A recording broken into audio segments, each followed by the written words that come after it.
జరిగింది పవన్ కళ్యాణ్ గారు. ప్రతి ప్రజాప్రతినిధికి సత్కారం చేయడం జరిగింది.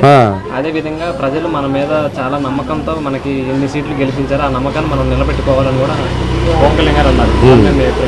పవన్ కళ్యాణ్ అనే ఒక వ్యక్తి ఈ ఇండియాలోనే నిస్వార్థపరుడు అని నేను చెప్పగలను. ఇండియాలో రాజకీయ నాయకులందరిలో నిస్వార్థపరుడు అని ఒక మోడీ గారు కూడా నిస్వార్థపరుడు.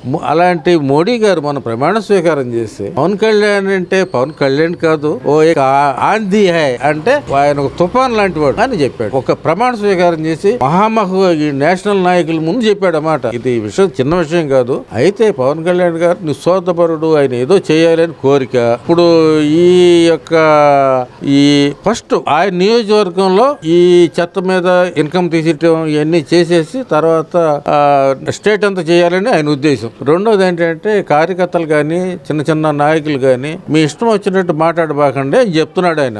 చెప్తే మేము నా చర్యలు ఉంటాయని చెప్పి కూడా చెప్పాడు. చెప్పక తప్పదు.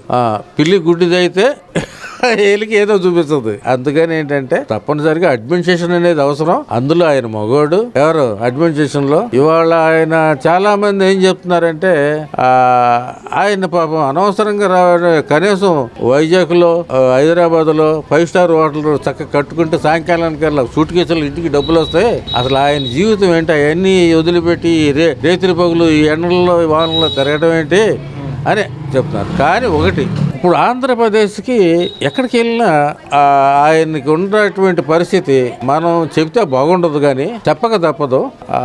ఒక ముఖ్యమంత్రి కన్నా ఎక్కువగా చూస్తున్నారు అతన్ని. ఇది పక్క